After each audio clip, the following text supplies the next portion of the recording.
Cool. So, thanks to everybody for uh, being on this call, for joining us for our spring Steinbeck Fellows reading. I'm Keenan Norris, Assistant Professor of Literature and Creative Writing here at San Jose State. I'm also the coordinator of the Steinbeck Fellows program, and as such, have the honor to host our spring Steinbeck Fellows reading. So thanks again to everybody who is joining us. Let me just give you some background information on the Steinbeck Fellows program.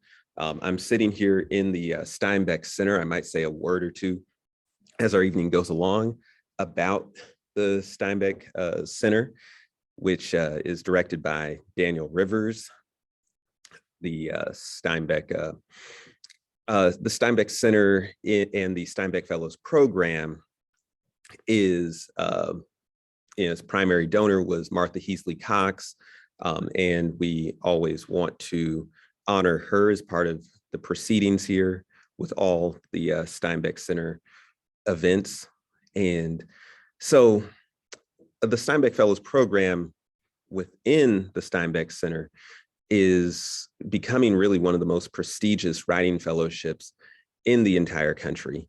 Most recently, we can claim the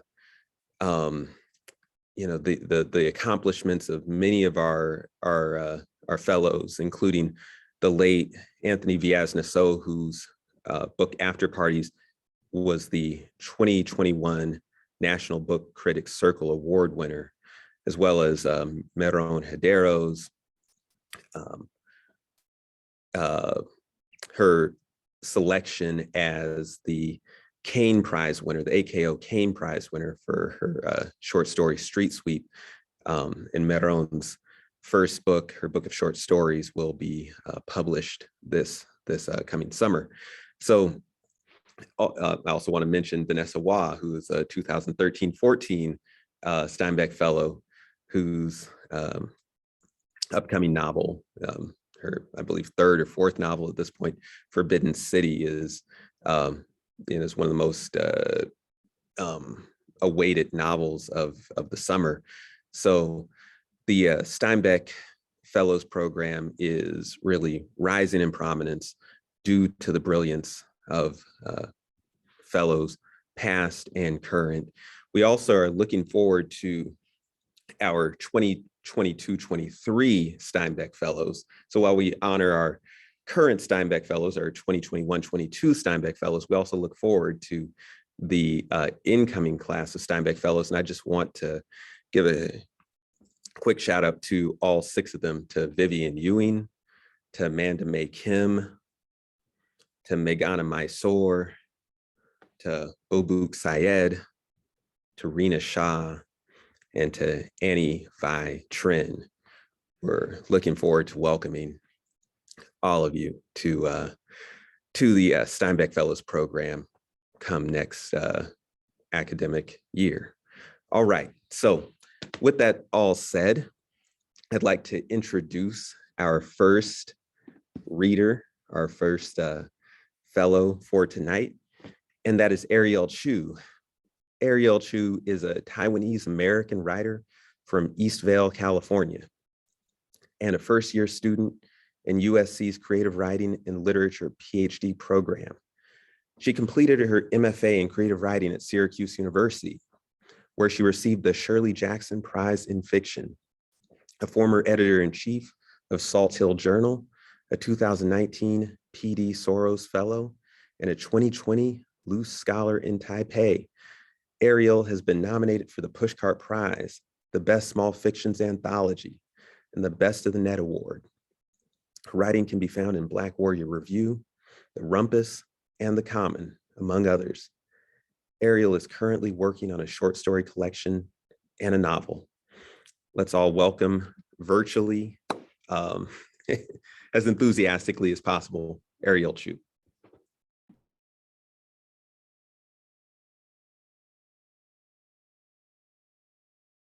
Ariel, the floor is yours.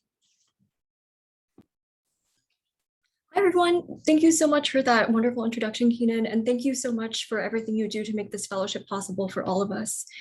Special thank you to Janice for your logistical heavy lifting over this year, to the Steinbeck Center for all your generous support, and to all the other fellows for being such amazing, inspirational people. And finally, thank you to everybody in the audience for being here tonight. I know it's a Wednesday evening and you have plenty of other things to do, so it means a lot. So I'll be reading from a flash piece I finished recently. It's called Stinger. And this piece has some horror elements and talks about some abusive relationship dynamics. So if any of those elements seem a little bit dicey to you, please feel free to duck out. I won't be offended at all.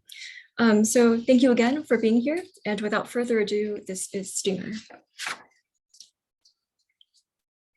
When we got to the sea, the waves were jagged, the clouds heavy and unsettled. The way B had described Dulan, I had imagined golden sand, sun warming our skin. But here the sand was compact and dark, studded with flat black stones. The wind whipped against our faces, coarsened our hair, sent spray into our eyes as we neared the water. We waded a thin blanket onto the sand with rocks, then sat shivering in our swimsuits. Goosebumps specked our arms.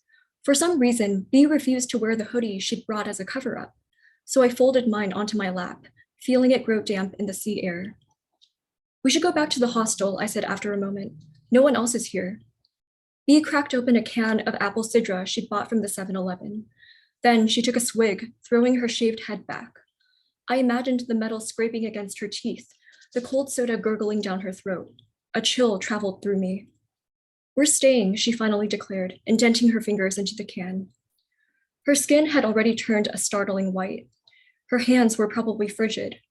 I imagined twining my fingers with hers, my meager warmth radiating against her skin. Imagined her turning to kiss me, cool lips sweet with apple juice. But B sat up, lodged her sidra can in the sand, and propelled herself off the blanket. Without her nearby, I felt exposed.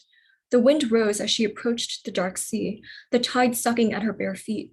Come here, she said, glasses beaded with ocean spray. We should both touch the water. I pulled myself to my feet, slid my sandals off, and moved in her direction. When I was close enough to the tide, she took my hand and yanked me towards her. Heat loomed under my ribs. Icy seawater drenched my toes. Then, underfoot, sharp electricity, a convulsive burning. Pain rocketed through my veins and seized the dim place behind my eyes. Shit. I backed away from the surf and lifted my foot. There was no broken glass protruding from my skin, no blood. But a bright welt pulsed across the tender arch, pink and hot. Blisters were already beginning to form under the skin, pockets of white strung together like oblong beads. B was at my side. She managed to tug me back to the blanket, lay me flat on my back. Through the hazy fugue of panic, I felt her icy fingers trace the outline of my swollen arch. Then she picked up a flat stone and scraped it across my foot. Pain needled my skin. I writhed, clutching at the blanket. What? Something stung you, she said, kneeling by my ankles. Then she lifted the rock to my face, its surface smeared with some kind of jelly. Tentacle residue. I got it all off. Jesus, I breathed. My blood felt barbed. With each throb of my foot, I pictured a spike of toxins traveling closer to my heart. The bee was unfazed. She patted my shin, tossed the rock to the side, then inspected my foot again. It doesn't look too bad, she said. If you start having breathing issues, then we'll worry. But for now, you're okay. Trust me. I did trust B. She'd spent her whole childhood in Taiwan before moving to Australia for secondary school. Now she was doing a biodiversity PhD at Academia Sinica. She was an adventurer, a traveler, unlike me, a coddled girl who just finished college, who was only in Taiwan to visit her grandmother over the summer. A girl who wouldn't have left that cramped apartment in Wanhua district if not for B. All right, I mustered through pricking tears. Try to even my breaths, to act as B would act, composed, devil-may-care. But a feverish halo of pain had settled around me, making my head throb. I couldn't even relish how close she'd been to me, how cool her hands had felt against my skin. B rose to her feet and walked towards the receding tide. I swallowed the impulse to call her back to me. Instead, I checked my phone, which wavered between no service and a tiny bar of reception. Who could I contact? My grandmother, 5 hours away in Taipei? The nearest hospital? I could try to limp back to town, but it would be impossible without B. And if I did make it there myself, who could I ask for help? It's just a blue bottle, B called from the tide. I strained to hear her over the roaring waves. We got those all the time in Sydney. Here, I'll take a picture for you. She came jogging back, cell phone in hand. I craned my head to look, trying to ignore the venomous heat in my foot. The creature on her screen had a dumpling-shaped translucent body, fragile as blown glass. A wispy, wet string stemmed from its underside, Kool-Aid blue, an alien appendage. They usually show up in groups, she said, pocketing the phone. I'm surprised we only ran into one. My head swam. I couldn't answer her. She sounded so confident, so removed from the world of feeling. A bunch of these washed up in Hualien County a few years ago, she continued, sprawling on the blanket next to me. Residents saw them all around shore. It's because of agricultural runoff, you know. They put all this shit in the ocean and it makes algae bloom. So of course these things come out to feed. She made lazy gestures with her hands. I tried to hold on to her words, let them soothe the throbbing pain. I'd fallen in love with Bea because of how she talked, assertive and encyclopedic, switching between Mandarin and English jargon, rambling about pollinators when drunk. At the lesbian bar where we had met, girls draped on leather couches, slumped over counters. Her eyes had gleamed with a strange knowing. She'd singled me out as American before I had even opened my mouth. It's because you look soft, she had teased that night, her English edged with an Aussie twang, like you grew up somewhere rich, like everything is so easy for you. Her words had stung a little. Maybe I was soft, but I hadn't complained when she told me to pack a weekend bag after our third coffee date. I hadn't questioned her sudden desperation to see the ocean, her insistence that I join her. I hadn't asked her to stop the motorbike the entire 5 hours from Taipei to Dulan, even though my locked limbs ached 30 minutes in, even though my bladder was full to bursting by the time we pulled into Taidong County. Instead, I'd kept my arms tied around her waist, my heart fluttering against her back, our sweat melding us as we zigzagged through the bright green mountains. Let's go back to the hostel, she decided now, rising to her feet again. We'll come back another day. Can you walk? My foot was still a live wire. The pain dizzied me. I could feel pressure building in my skull, but I still staggered upright, fumbling for balance, wincing as streaks of heat shot from my arch to my thigh. Bea looked on, finally extending an arm for me to take. Slowly, slowly, she drawled. You're okay. I hobbled a few paces on my good foot, held back a whimper as the pain mounted. I don't think I can make it, Bea. I'm sorry. I could tell she was annoyed, even though she tried to hide it. This happens to people all the time, she said. I saw a kid walk after getting stung by a jellyfish. So what? She shrugged. So maybe you should just deal with it. I couldn't speak. She shook her head, rounded the blanket, and plucked the half-finished can of apple sidra from the sand. Sit down, she sighed. My legs buckled and forced me to obey. What are you? Shh, this'll help. She took my ankle, stretched it beyond the blanket and onto the cold sand. Then she emptied the sidra can over my foot. The icy stream doused my skin, numbed the heat for a breathless second. But as the soda dribbled to a finish, I felt it again, a mounting, inchoate itch starting from deep within my cells, forking outward like slow-moving electricity. The needling pain seared through my foot. Then it erupted into an ungodly blaze. I bit back a scream. It was worse than before, 10 times worse. 1,000 miniature fires were burning in my foot, blistering with radiant heat. Bea, I moaned, clutching my ankle. Bea, why did you do that? But Bea was already packing up her things, crumpling up the can and tossing it into her day pack. The pounding in my head grew louder. Tears sprang to my eyes. My vision swam, blurring her sharp features, her downturned mouth, the entire gray beach around us. Bea, I choked, reaching for her. Please get someone. I can't move. Seriously? Yes, I managed, curling up on the blanket. I wouldn't be able to forget the way she looked at me then, coolly, flatly, as if I were a child. Something inside me splintered. Fine, she said, wait here. Where else would I be? I wanted to ask, but pain paralyzed me. All I could do was clench my eyes shut, set my jaw so I wouldn't whimper. When I opened my eyes again, Bea was gone, leaving me alone on the endless dark shore. The tide was coming in. The wind whipped around me, pelting my arms and legs, sending sand scattering over my body. I fumbled for my hoodie, drew it over my torso, jammed my hands in the giant front pocket, and let hot, shivering tears roll down my face. Currents of pain spiked through my foot, light pulsed behind my eyelids. I brought my knees to my chest, curled deeper inside myself, folded the blanket over me like a makeshift cocoon. Minutes went by. Tremors passed through me.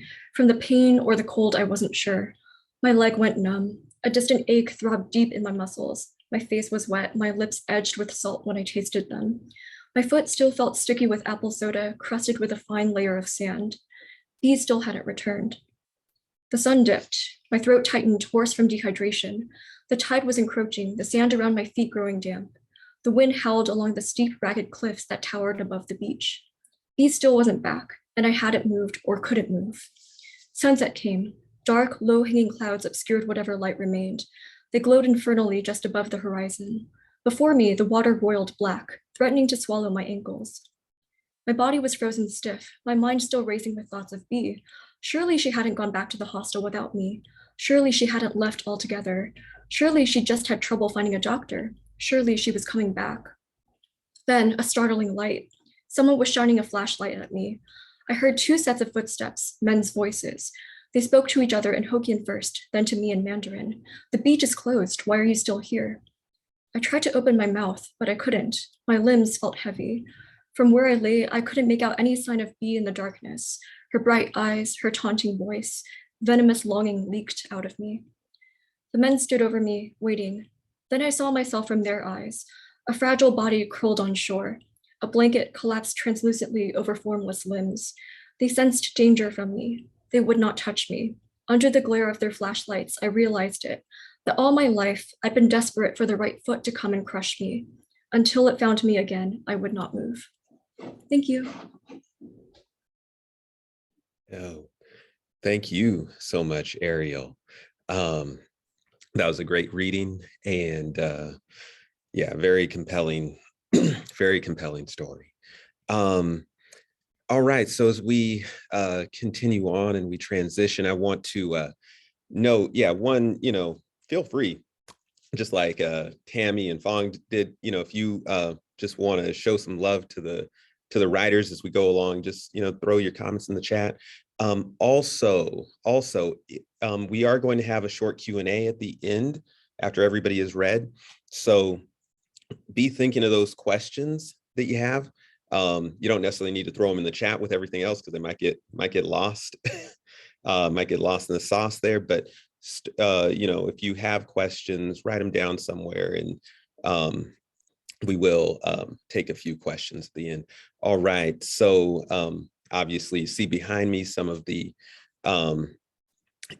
beautiful archival documents in the Steinbeck Center. I do encourage everybody now as things open back up again to come visit us at the Steinbeck Center on the 5th floor of the Martin Luther King Library here at San Jose State in the heart of downtown San Jose.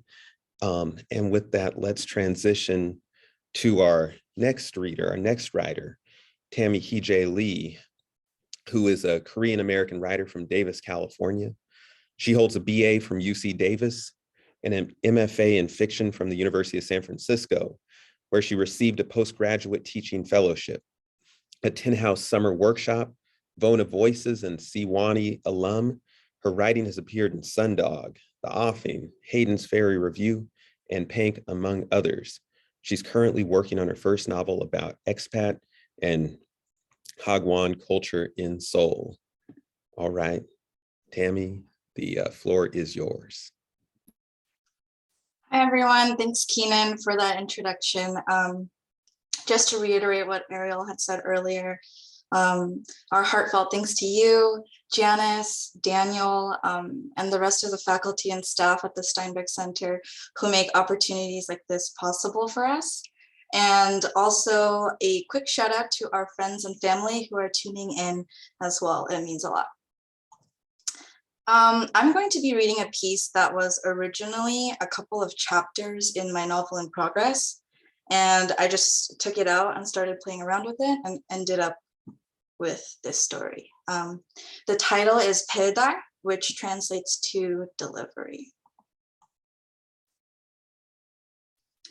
This is how you fill the void called lonely.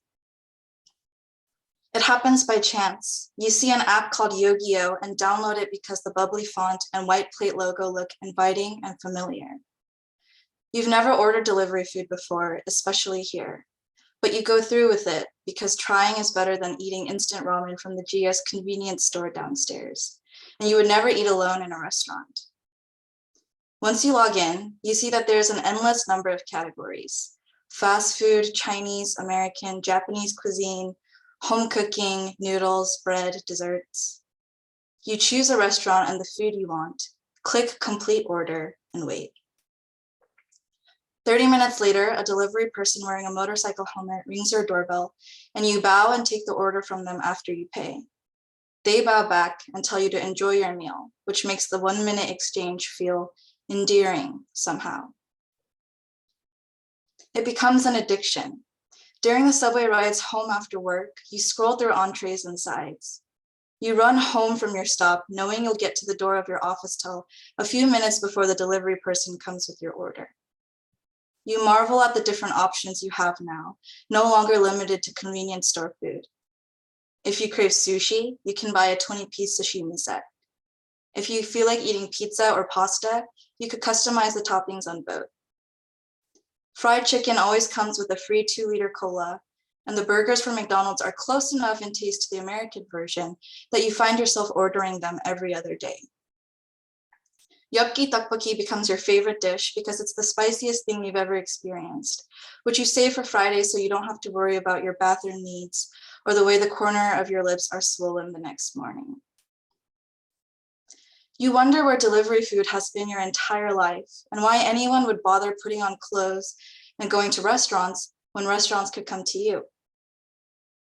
You think it's the perfect solution for people who have to eat by themselves. But you slowly start to realize the more you take advantage of Yogyo, the more you cannot avoid the inevitable. You start putting on a visible amount of weight. Your students are the first ones to notice. Their sharp eyes never miss a thing when it comes to your appearance.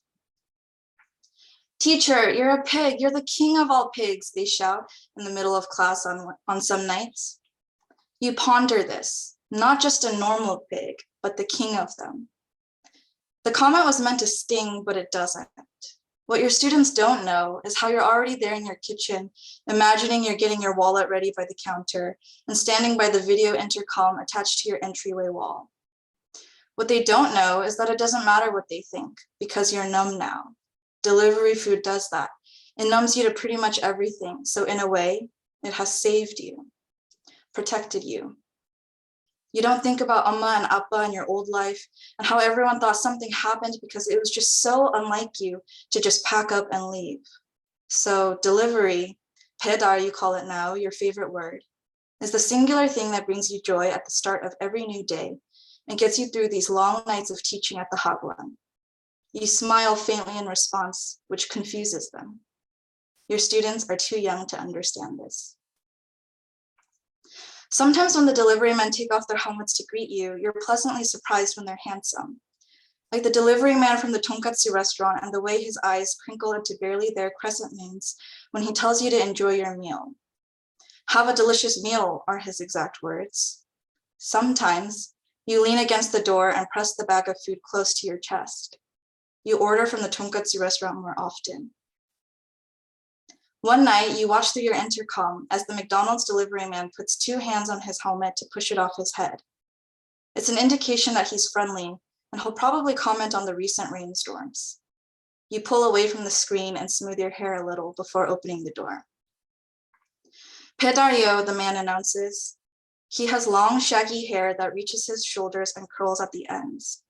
His forehead is shiny with sweat and strands of matted hair, and he's wearing a necklace with a metal fang on the chain. He adjusts his thick glasses and smiles at you.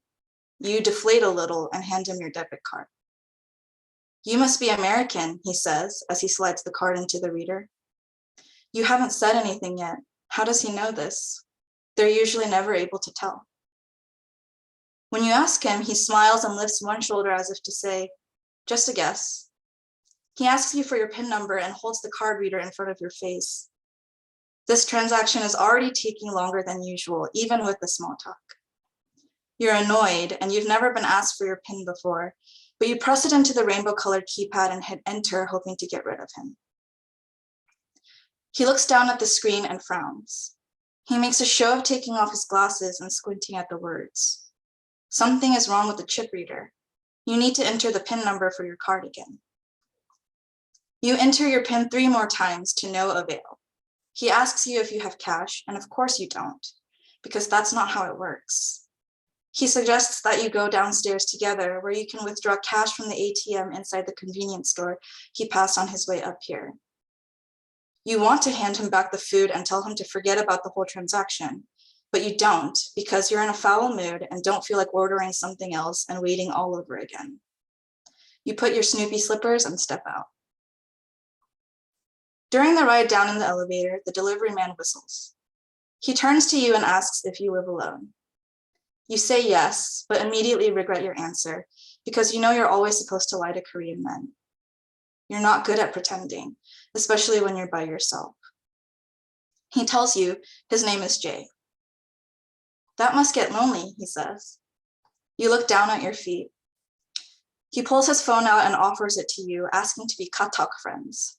He says, if you ever order from McDonald's, you can just text him your order instead of going through Yogio. You will do no such thing, but you put in your number and hope he'll shut up. You don't understand the weight of what you're doing because it's been a while since you've talked to another person for longer than a minute after work hours. Later, the same word will torment you for the rest of the night. Stupid, stupid, stupid. You step into the GS convenience store for the first time since discovering Yogio all those weeks ago and withdraw 2 Manwon bills. You hand them to Jay and he pats his pockets and says he doesn't have change. What kind of delivery worker doesn't carry change?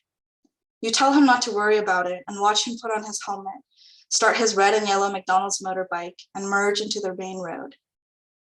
He looks at you over his shoulder before he disappears out of sight.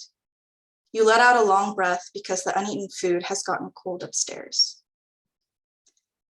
There's something about this encounter that feels off, and it's not just because of Jay.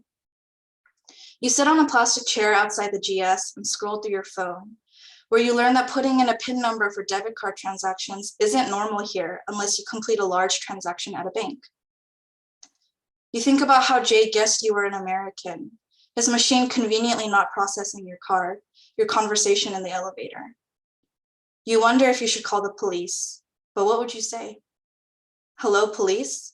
I order delivery food every night to numb myself into oblivion, and today's McDonald's delivery was a bit different because I had to enter a PIN. How soon can you come to protect me? You decide against this and tell yourself not to make this a bigger deal than it needs to be. The severity of the situation hits you when you go back to your office tel and open the keypad lock to your door.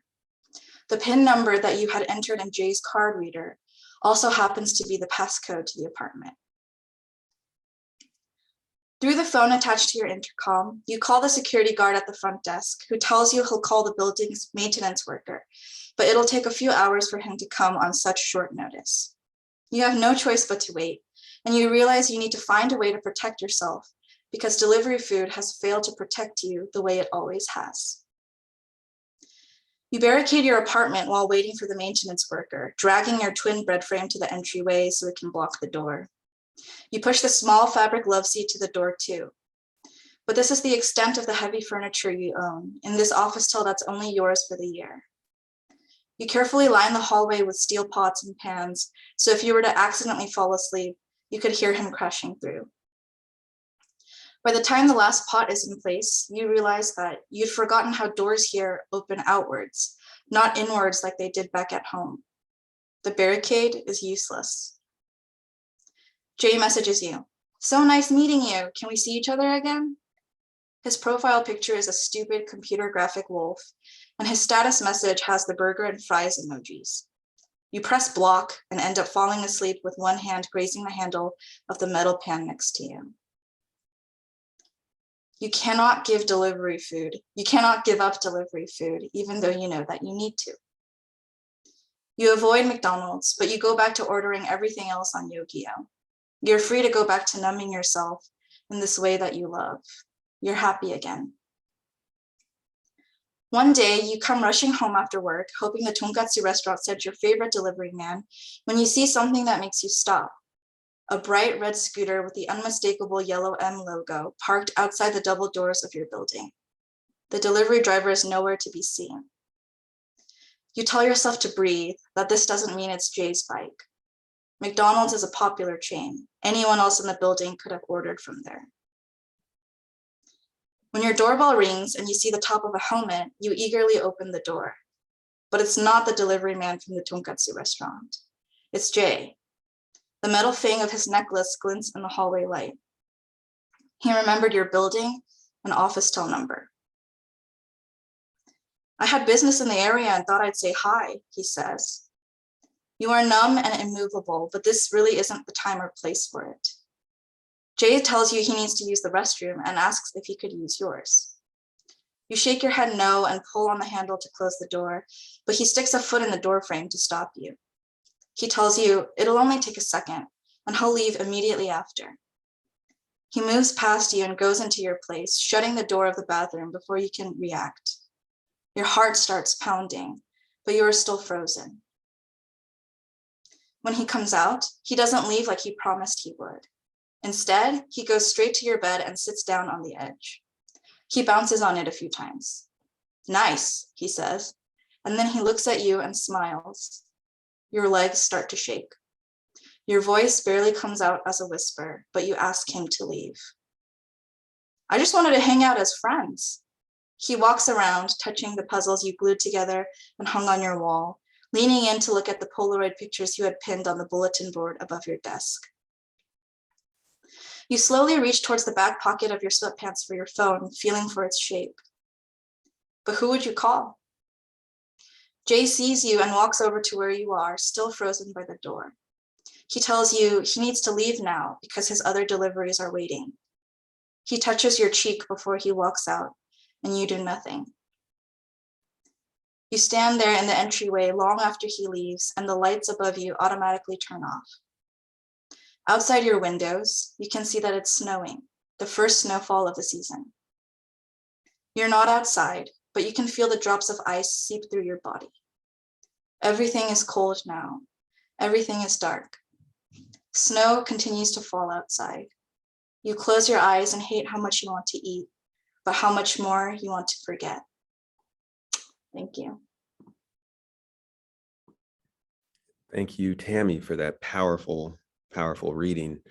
All right, as we continue on and continue with the Steinbeck, the Spring Steinbeck Fellows reading, I want to acknowledge that, of course, once again, I'm just like last semester with our other three current Steinbeck Fellow readers, Brian Trapp, Rose Himberhouse, and Uche Okonkwo.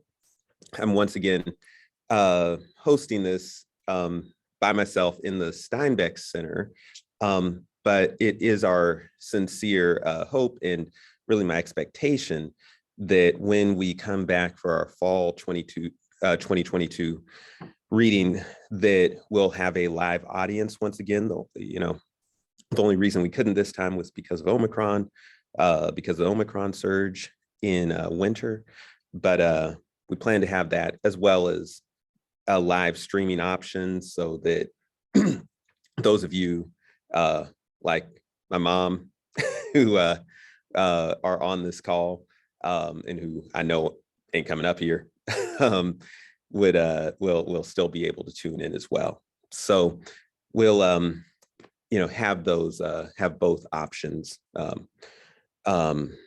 most ideally going forward. All right, so once again, if you have questions for any of our three readers, please start storing those up and we'll come to those soon.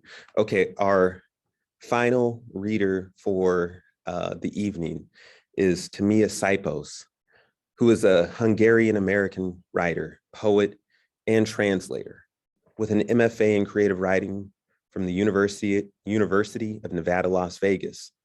Her writing and translations appear in Prairie Schooner, Passages North, Juked, The Offing, Denver Quarterly, the Bisexual Poetry Anthology, and elsewhere. She's a proud 2021 Pushcart Prize nominee, a Penn Robert J. Dow Prize nominee, a Miami Book Fair Emerging Writers Fellowship Honorable Mention, the Cecilia Joyce Johnson Award finalist, and winner of the Tennessee Williams and New Orleans Literary Festival Fiction Contest. Her work has received support from the McDowell Colony, the Vermont Studio Center, Tin House, the American Literary Translators Association, the Hungarian Translators House, the Black Mountain Institute, and the Nevada Arts Council, among others. During her fellowship year, she is finishing her short story collection and making headway on a novel. Everybody welcome Tamiya Sipos. Thank you so much for that introduction, Keenan. Thank you, Janice, Ariel, and Tammy for reading such beautiful stories for us. I'm so just incredibly blessed and proud to say that I have actually set out to do what I intended at the beginning of this year. And that would not have been possible without the support of the Steinbeck Fellowship. So I will forever continue to be grateful for this opportunity. Also, interestingly, I'm back in the place where I first received the news that I became a fellow, which is in Budapest. Here it is 4:38 in the morning, and I would rather be no other place but here. So I'm happy to share this story with you that's going to be published in Joyland soon. And it's called A Stomach Full of Clenched Fists. I'm on the toilet again when I answer my mother's call, urine dripping out of me like hot sauce from a long neck bottle. She says it's only a urinary tract infection, one I likely picked up from baking in the sun in my pantyhose at the graveyard yesterday. I tell her that while the sun was shining bright during my father's funeral, the air was cold, one of those tricky early summer days my father and I often spent stooped over a puzzle when as a teen I'd visit him on vacation. What I'm afraid to tell my mother is I feel this is no ordinary UTI. It is a widely held belief in my father's family that ghosts enter a woman's body from the feet up.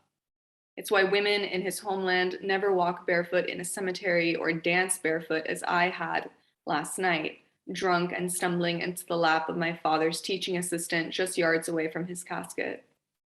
How ironic that my father, someone who wasn't particularly receptive to superstition while alive, may have used this method to possess me in death. My mother cuts off my inner monologue and tells me to go to the clinic. I huff, then hang up the phone. I don't heed her advice. It would be a futile attempt to drive away a ghost with Western medicine. My father, who wasn't haunted by anything but his own gluttony when he landed himself in the hospital, jaundiced from a failing liver, died of malpractice at the hands of Western doctors. Had I suspected the doctors might take his life, I wouldn't have convinced him to opt for the surgery over the slower, steadier course of treatment they'd offered. And so my father has all the cause to possess me, I think to myself as I pour a mug of fresh coffee. When I reach for the sugar, the bottle of Tokai beside it crashes to the floor. All the proof I need that my father is here, wreaking havoc as much in my body as in my home. In 2 days' time, my father reaches my bladder, squeezing it between his fleshy palms and stabbing it with his nails, which he always neglected clipping, leaving them long and wood-splintered. I guzzle pure cranberry juice until tangy sores develop on my tongue. The stabs intensify as my father gains weight inside me. My father vies for my attention even in death. And where once I ducked his calls, I now ignore his stabs, distracting myself with bottles of gin and bad TV. Eventually, the pain grows so large, I cave and go to the clinic. The RN writes me a prescription for an antibiotic the size of my thumb. My urine clears, but the pain persists, as though my father were releasing a steady wail in my abdomen. A week later, I still haven't expelled my father from my bladder. In fact, he's now wormed his way up my intestines. He wraps his arms and legs around my insides, grows extra limbs with which to cause me more pain for ending his life too soon. I return to the clinic to learn what I already knew. My condition is incurable.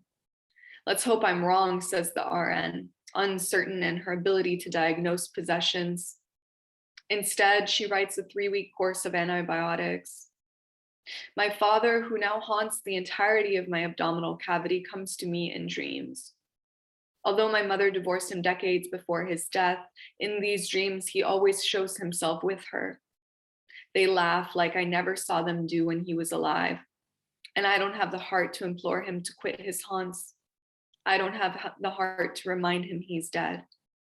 Instead, I leave my dreams to him as a sacred place to relive the days before my birth, long before I had a body for him to haunt, long before my mother launched herself across an ocean to be free of him. In the mornings, I wake with a stomach full of my father's clenched fists, which have multiplied in the past weeks. Envious I am still alive, his ghost binds me to my apartment. The office is understanding. They let me work from home, but for the better part of each day, I can only writhe in bed. I move to the toilet at half-hour intervals for a change of scenery. Whenever I release my bladder, I can feel my father tighten all his muscles inside me, like a dog or a child bracing for the spanking he's afraid might come. My father misbehaves so that I will hear him, but I am deaf to childish antics. And like a child myself, I stop returning my mother's calls, not interested in another scolding. As a peace offering, she sends a box of lemongrass tea by mail. To soothe your bladder and your heart, she writes on the box. I drink one each morning with the grimace and a generous spoonful of honey. To fool me, my father speaks to me in a voice that sounds like my own. He tells me what to eat so as to nourish him, keeping him strong for his daily attacks, which would continue well into the night were I not so spent by dusk from his internal beatings that I inevitably fall into a fitful sleep. I always startle in the early hours, my stomach a bag full of fists again, my bladder an ulcerated balloon, my urethra a spicy pinched nerve. Since my father moved into my stomach, I no longer eat, I only feed. Try as I might to limit myself to grazing or ceasing the gluttonous intake altogether, if only for a few hours, the persistent hunger consumes me. The hunger is no kin to ordinary stomach pangs. It is deep-seated, reaching miles beyond appetite. My father forces me to feed far past the tipping point of fullness. The tension in my stomach is so extreme, I wish only to carve a knife into my abdomen to release the insurmountable pressure. After moving into my stomach, it takes my father mere days to clean out my fridge, my freezer, my pantry. Any uncertainty I once felt about my father's presence is confirmed by these feedings. He forces me to combine foods in ways I'd never think to. I find myself unable to lower my arm, lifting into my mouth spoonfuls of Nutella topped with bacon, caramel sauce drizzled over baby brie, salted pretzels drenched in apricot jam, like I watched my father do so many nights before the blue light of the TV.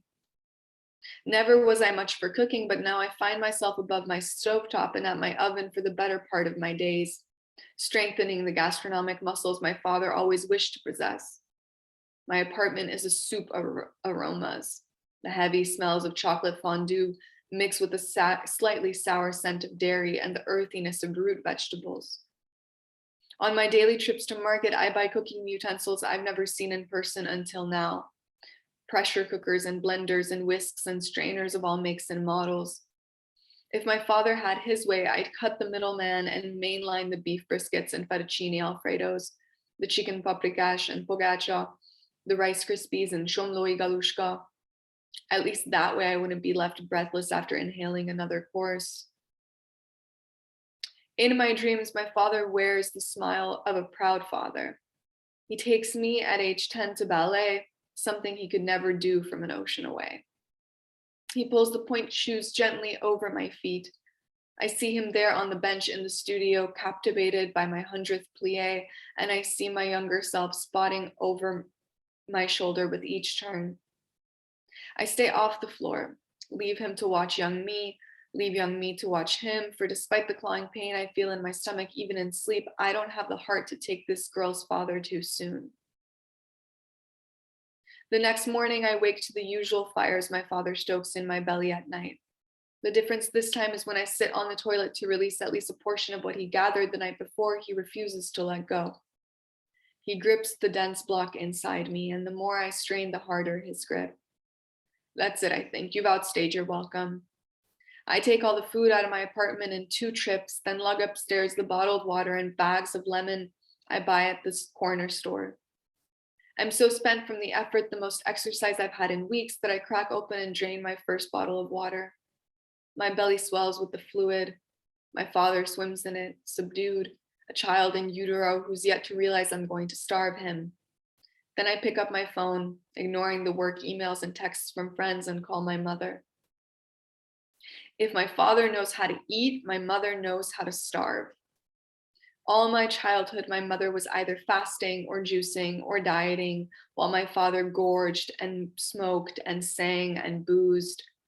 While my father's kitchen was full of takeout bags and plastic utensils, my mother's was a spotless sanctuary for dieting books, water purifiers, essential oils, and the occasional citrus fruit.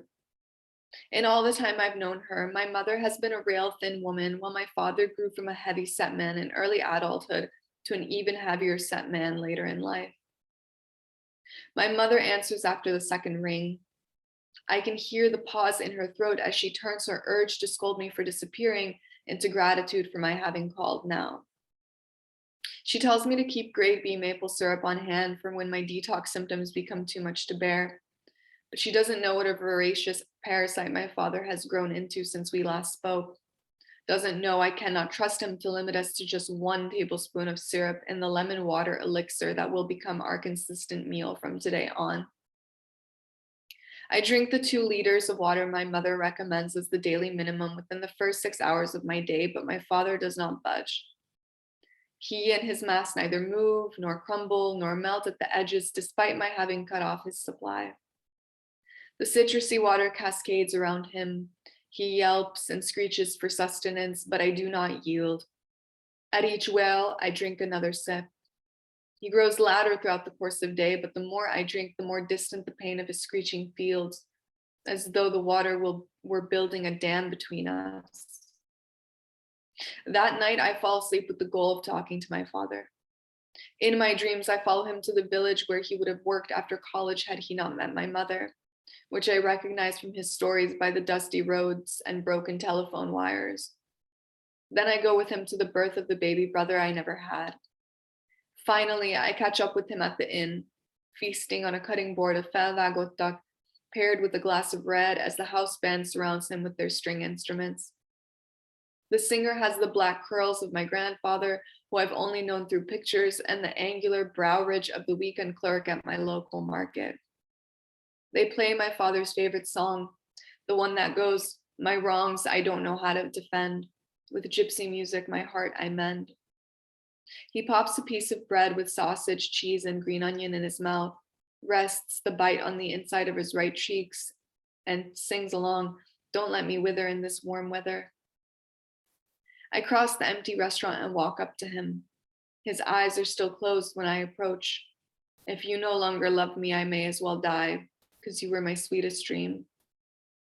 The whine of the violin reverberates in my ear. "I'll love you to the grave." The violinist winks at me over his bow. The singer waltzes toward me from the other side of the table, one hand on his breast and the other open, beckoning me. "The most beautiful flower on my casket blooms just for you." I pull my hand away before he can grab it and sit down across from my father, who pays me no heed, singing, "There's only one who looks for me, shrouded head to toe in black." "Dad," I say. He looks up at me, but his eyes don't sharpen into focus. "Only she mourns for me, and I leave her to account for my past." "Dad," I say again over the music. The scene is a recount of every visit home with him I ever took. The empty space across the table with the gypsy band playing by his side remained the same in my dreams. "Dad, you have to go." "Only she mourns for me." He holds the note longer than the song allows, but the band follows his cue, holding it along with him. "Cut it, cut the music," I say. I retrieve the bill from my father's hand and slip it under the strings of the primash's instrument like my father taught me to as a child, paying them to stop this time. "Whoa, hey, ho," my father says, suddenly aware of me in the silence. "What are you doing here?" I ask. "Singing," he says. "No, what are you still doing here?" "Where's your black?" he asks. I look down at my white blouse. My stomach hasn't looked so flat since well before his funeral. "Is that what this is about? Am I not grieving enough for you?" Are you grieving enough for you? He swivels in his chair looking for his compatriots. Prima, play that again. The band turns around and traipses back. Hold on. I put my hands up. You haven't given me a second to miss you. My father shakes his head. The candlelight catches his graze. His second chin grazes his shirt collar. My little daughter, have the songs taught you nothing? If a man can grieve his own life while he's still alive, what does that tell you? The songs are nothing but a sad alcoholic's cry, I say. He laughs, full-throated. The air in the ballroom bubbles with it. Her mother's daughter, too cold to be romanced by the muses. I'm not talking about the muses again, I breathe. You have to go. I need you to go. I can't take this anymore. The punishment is worse than your death. And once it leaves my lips, I can't weigh it in my mouth anymore. I only sense the bitter taste on my tongue. He lowers his eyes to his greasy hands. The band circles him. They pick up their instruments, but he tells them to rest. I lean my back against the chair, my face hot. You know, he says, when your mother left me, I was distraught. I remember I was there. I helped you out of bed some mornings. He chuckles as though it were a fond memory, our inside joke. What you didn't see were the many years before that. You were too young to recall, but I crawled through those days like a dog. It wasn't a good look for her either. She was more skeletal than you've ever seen her, with her hair falling out. We mourned who we were together before we parted ways. Now, I'm not saying we went the healthiest way about it, but we did it together. We buried who we were together. Your mother did kill me. Our love did end my life, like the song says. But the man you buried 2 months ago and the man I was when your mother left me are two different men. He stabs his knife into the baked potato on the silver tray. Steam rises from it, milky white. I reach to touch my father's round face, but can only feel the heat emanating from the tray, growing steadily hotter, as if a fire were lit underneath it. The bright light of my bedroom stuns me. Sun streams in, shining onto my hand through the slight gap between the two white translucent curtains. I recoil from the heat. The edges of my stomach and bladder ache. The surface area they cover is small, but the pain is deep. I release my abdominal muscles to ease the tension there, but the ache still remains. I turn over, reach for my phone, pull up my mother's contact to tell her I want to come home. I want her to help me bury this pain. Thank you. Okay, so you're hearing behind me. Thank you, Timea, first of all. That was an incredible reading and moving, compelling reading. You're hearing behind me the intercom. It'll come on again in a couple minutes. If we were hanging out together here, you'd be hearing that periodically as the library closes to the public, but not to San Jose State folks. Zadie Smith once wrote, "A great piece of fiction can demand that you acknowledge the reality of its wildest proposition, no matter how alien it might be to you. It can also force you to concede the radical otherness lurking within things that appear most familiar." That's in her essay, Fail Again, Fail Better. Okay, at this point, I want to engage our audience and see what questions y'all might have for each of our brilliant writers, Ariel Chu, Tammy J Lee, and Tamiya Sipos. Feel free to place questions in the chat. And if that is not your style, please hit the raise hand function and I'll call on you. We'll see how that goes too. So, but yeah. So any first questions? There's a question in the chat. Okay. Let me see. If you see it, Janice, I can read it. please do. I have a question for Tammy Lee. I love the way you pace the final scene of your reading. The space for both sides of the tension moves and burns through. How do you often organize these kinds of scenes? Did you intend to create it like a movie sequence? Hi, thanks so much for your question. I guess for a little bit of context, so when this particular story was still a part of my novel in progress, I made it really like wild, and obviously, you know, it's a scary and a disturbing thing that's happening to this girl who's living alone in a foreign country. And so it was really fast paced. And I'm pretty sure, you know, there were a lot of like exclamations thrown around. And when I took it out of the novel and just like played around with it in short story form, advice that I had gotten was to slow down during, I guess, the climax of the story, and to just really pay attention to how the narrator or the protagonist is like reacting, because the truth is she's frozen with fear. And you know, in an action sequence like that, like maybe in a fight or flight response, her response is to stay frozen and do nothing at all. So I tried to pace that. I think that's like the only scene, like actual long scene in this story. So I tried to slow it down, and then someone has suggested that I should end the story with an image rather than ending with the protagonist. So that's why the focus is back to how it's snowing outside. So thank you. That was a really good question. Yeah. And other questions? Yeah, thank you for your answer, Tammy. Other questions, and you know, feel free to ask questions specific to specifically of one of the writers or of all three of them.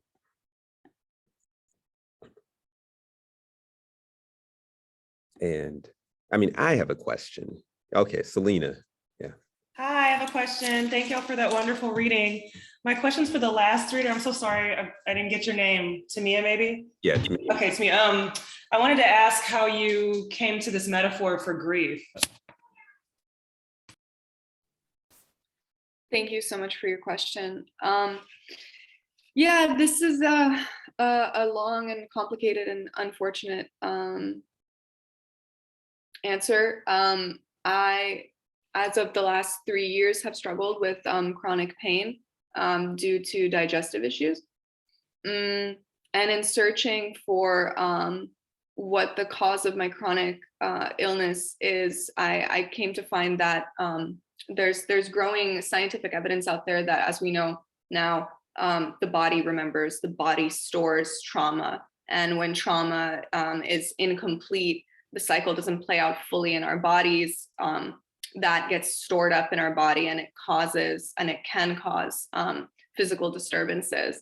And so in searching for what that was in my life, I came to realize that it was grief over my parents separating from one another at a time in my life that was already hectic as it was. Luckily, my father's still alive, so that part of the story is not true. But I think, you know, grief does not necessarily always equal bereavement. And this story for me helped me to come to terms with a lot of realities about my body and about my past as well. Yeah, so that's how I came to it, and that's sort of what I worked through in working with this story. Yeah. Thank you. And it's yeah, I mean, I think we all found that you know, a tremendous metaphor. And other questions that folks might have.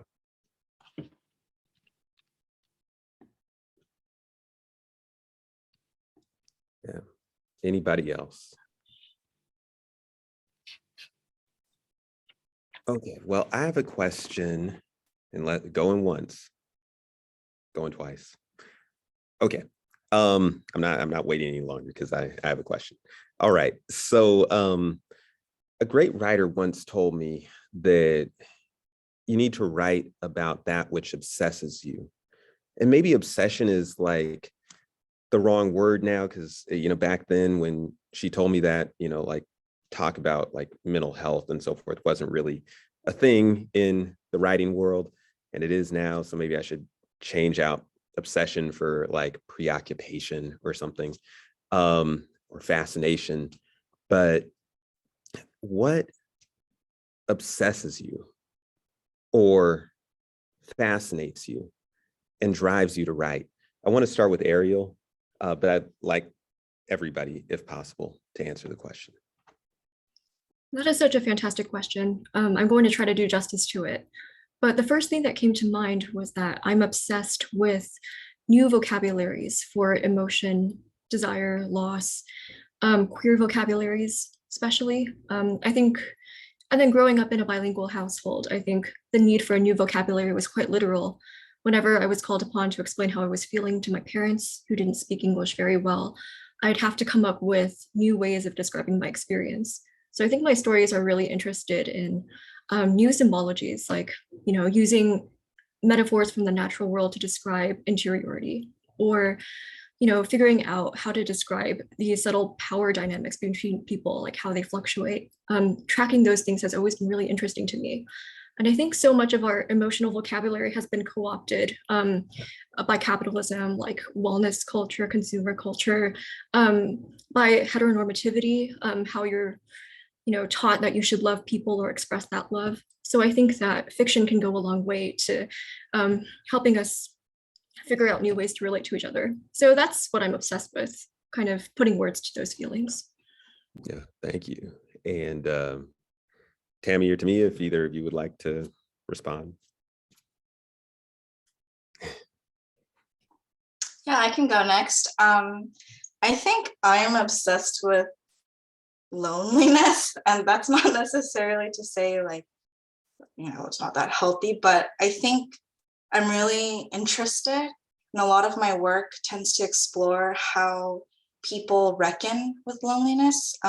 To what lengths would you go to belong somewhere, and what are the odd or potentially dangerous situations you're willing to put yourself in order to break out of it? Because it's like you're forced to like look at yourself when you're all alone, and yeah, just kind of see like who you truly are, away from family, away from friends. So I think a lot of my, like, I'm pretty sure every single protagonist and every single story that I've written are all combating loneliness in one form or another, and they're all different. And so I think it's something that, not necessarily that I'm writing because I want to know the answer. It's just like I'm really interested in what makes people tick when they're completely by themselves and they have to reckon with that. Yeah, thank you. And if you if you wish, Timea, maybe give you the last word. Yeah, definitely. Those were both wonderful answers. In my case, I was, of course, obsessed with what was going on with my body. It was all that I could think about. And just, it was taking up so much retail in my head and in my days. So I really took it to the page as a way to get myself out of my body. But in doing that, I actually got myself closer to my body in ways that were beneficial for my healing. One example of that I would say is like there are meditation techniques out there that when you're in chronic pain force you to, or ask you to focus in on your pain and describe it in words so that you can get to the root of what the emotional trauma behind it might be. So if you're experiencing, for instance, symptoms of fibromyalgia and you're feeling like an electric shock is going through you, maybe there's something behind it there that is like shocking, that there's a shocking memory that needs to be unearthed or a shocking incident that happened to you. And so I was able to get to these solutions by describing the parts of my body that were feeling particular kinds of pain. And so that in itself became an obsession too. Yeah, the body keeps the score. And just for writers out there on this call and who may listen to this later, writing emotion through the body is one of the best ways to like get everything. To me it just says one of the best ways of getting at the real visceral nature of what we feel. Okay, so I'm going to close out at this point. It's been a tremendous honor and privilege to be the coordinator of the Steinbeck Fellows Program for over the past year. I want to thank Timea. I want to thank Tammy. I want to thank Ariel. I want to thank Uche, who's also on this call. I want to thank Brian. And I want to thank Rose, our current 2021-22 Steinbeck Fellows. I want to thank all of you for your brilliant work. I want to thank Janice Zelaya, our wonderful admin, for all your work and for helping me to, get through this past year. I also want to thank Nick Taylor, Professor Nick Taylor, who generously allowed me to take on this role after, stewarding the Steinbeck Center for something like 10 years. And Martha Heasley Cox, of course, also Daniel Rivers, our director of the Steinbeck Center. All right. Finally, I'd like to thank our audience. Thank y'all for tuning in tonight. Okay. Peace, everybody.